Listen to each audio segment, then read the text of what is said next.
खाचरोद खंड के आदरणीय खंड कारवाई, सह कारवाई, उपस्थित मंडल कारवाई, अन्य जिले के अधिकारी और इस मंडल संचालन हेतु उपस्थित हुए आत्मीय स्वयंसेवक बंधुओं,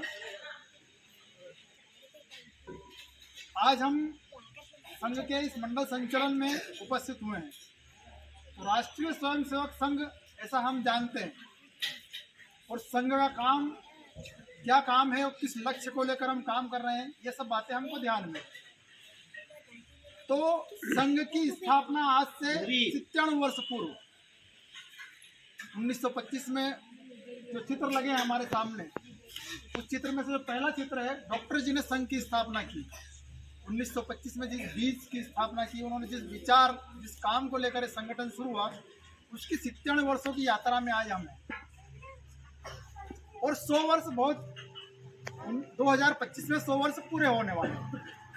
तो इस उपलब्धि के रूप में हमको बहुत कुछ काम करना है और बहुत कुछ इस संघ की यात्रा है। और इस यात्रा से जो हमने प्राप्त किया है, जो अर्जित शक्ति और संपदा जिसको हम कहते हैं, इस कार्य पूरा करने के लिए प्राप्त किए, उस कार्य को करने के लिए हम प्रतिबद्ध हों।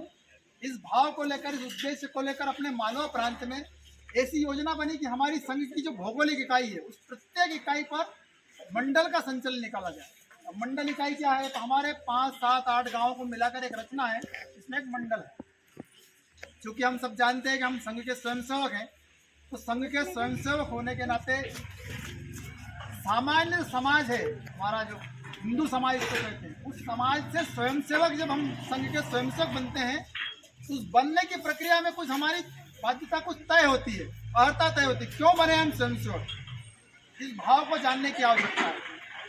तो इस भाव को जानेंगे तो हमको क्यों जानना पड़ेगा, तो हमको डॉक्टर हेडगेवार जी को जानना पड़ेगा कि डॉक्टर हेडगेवार जी ने संघ की स्थापना क्यों की।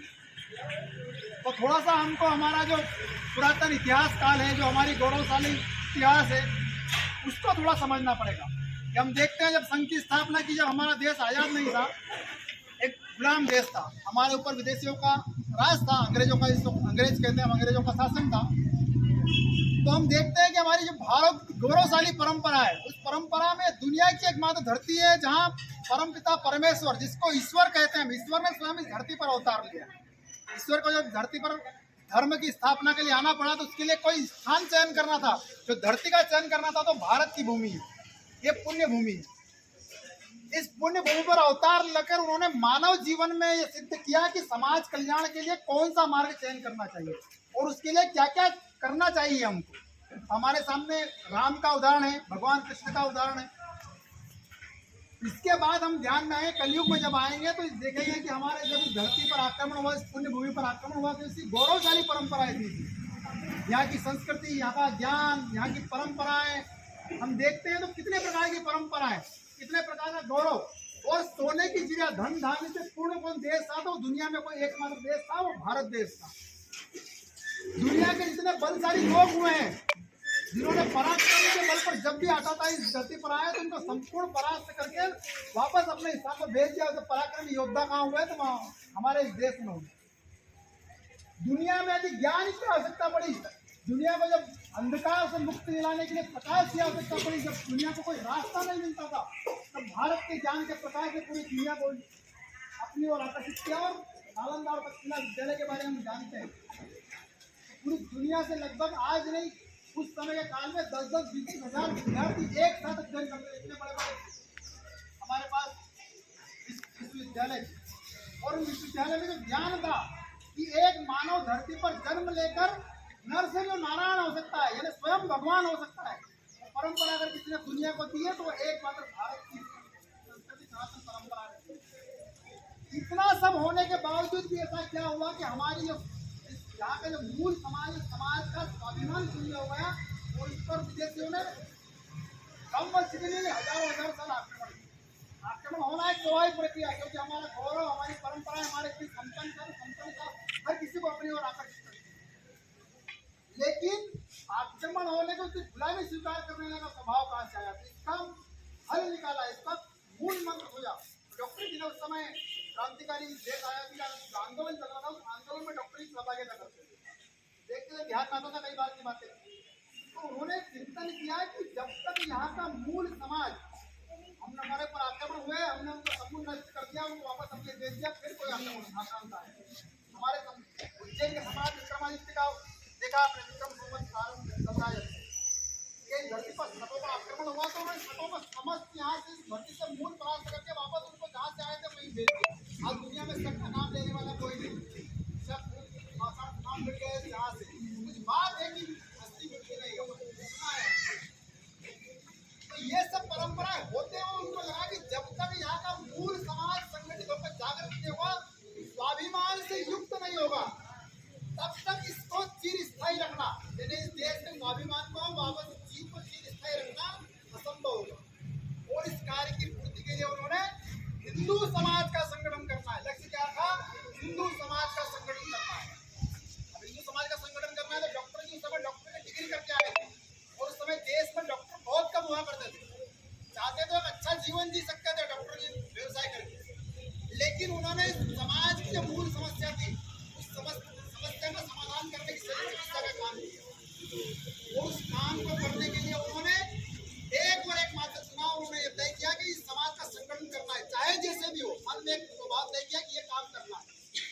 उस समय के जो लोग कहते थे, उस समय कहते थे कि डॉक्टर की डिग्री करके आया पागल हो गया, ये एक अच्छा जीवन सकता है, इसका समाज डॉक्टरी करना चाहिए, लेकिन ये उस काम जो कर रहा है करना असंभव है। उस समय ऐसी भाव चलती थी हिंदू समाज के बारे में, हिंदू समाज को संगठित करना असंभव है, नामुमकिन है, काम नहीं हो सकता। लेकिन जब 1925 से हम आज की बात करेंगे तो आज हम देखेंगे कि संघात से संगठित शक्ति बड़े रूप में दिखती है, और आज हमारे मंडल केंद्र में हम संगठित शक्ति के रूप में आज हमारे यहाँ उपस्थित। तो 97 वर्षों की यात्रा में हमने इस स्वाभिमान से शून्य समाज में स्वाभिमान जागृत कर दिया है कि हम संगठित हो सकते हैं और हमारे लक्ष्यों की प्राप्ति के लिए हम आगे बढ़ सकते हैं। क्योंकि जब आने वाले 3 वर्ष से 97 वर्ष का संघ 100 वर्ष का पूरा होगा तो संघ कैसा होना चाहिए, और संघ कैसा होना चाहिए, संघ क्या सोचता है, हमारी सनातन संस्कृति परंपरा में जो बातें हैं वो भाव हम लेकर चले। हमारा भाव क्या है? भारत माँ की है, परम वे भवन स्वराष्ट्र का भाव लेकर चले।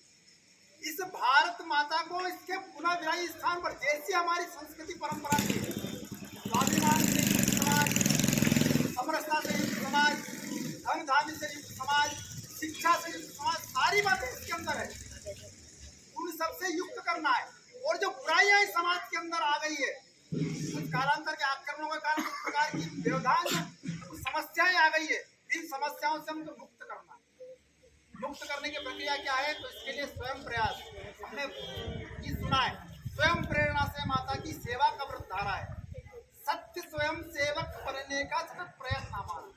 स्वयं प्रेरणा से किया है, किसी के कहने से नहीं किया है, किसी के लालच से नहीं किया है, कोई प्राप्त करना क्या है? स्वयं प्रेरणा से काम कर रहे हैं। वो जो स्वयं प्रेरणा से काम करते हैं उससे करने के लिए हमको प्रयास करना पड़ता है। तो संघ का स्वयंसेवक के बारे में कई प्रकार की बातें चलती है।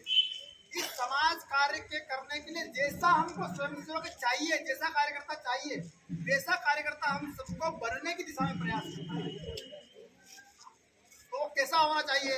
तो उसको समाज से आगे सोचना है, क्योंकि वो परिवार से एक इकाई ऊपर है समाज। तो समाज का काम कैसा है? समाज का काम है कंठ काकीर्ण मार्गम, सरल काम नहीं है, ये सोच के नहीं आए हैं।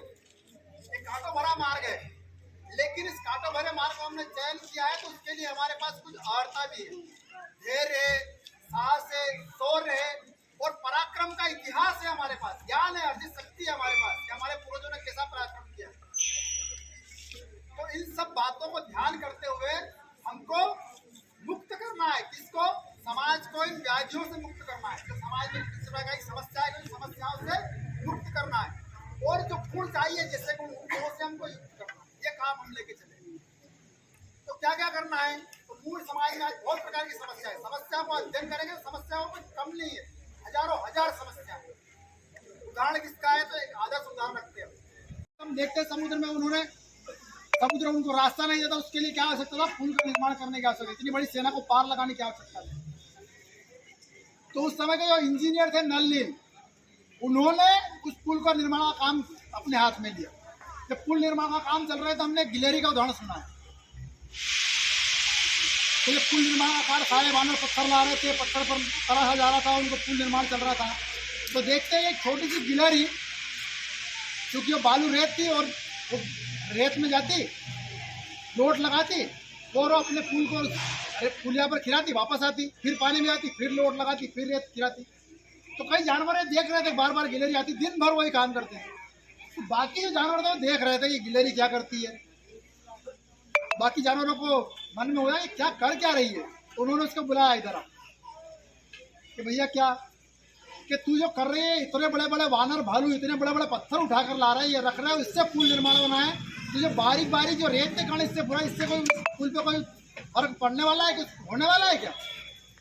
तो गिलहरी का जो जवाब है वो हमारे जीवन में महत्वपूर्ण है। उस गिलहरी का जवाब जब है कि जब भगवान का काम हो रहा था, जब धर्म का काम हो रहा था, ईश्वर का काम हो रहा था और उस काम को करने के लिए आवश्यकता लगी, तो जितना मेरा सामर्थ्य था, जितना मेरा प्रयास था, उस प्रयास के निमित्त जो मैंने काम किया है उस काम को करने की आवश्यकता है। मेरा इतना सामर्थ्य था, मेरे सामर्थ्य एक छोटी रेत उठाने का, तो मैंने उतना किया। तो जब इसका इतिहास लिखा जाएगा, जब धर्म का काम करने का इतिहास लिखा जाएगा, तो मेरा इतिहास में जो नाम कब आएगा, उसमें काम सम्मिलित होने वाला नाम आएगा कि अपने सामर्थ्य से प्रयास करने वालों में नाम आएगा, बैठकर देखने वालों में नहीं आएगा। तो हम सबका गिलहरी ऐसा प्रयास हो, छोटा प्रयास हो लेकिन सार्थक प्रयास हो, ऐसा भाव लेकर हम जाएंगे तो सारी बाधाओं को हटते हुए हमारा भारत गौरवशाली विजयशाली जैसा हमारी परंपरा से युक्त होने वाला है। इस भाव को लेकर काम करें। आज के विषय पर इतना ही। संघ दक्ष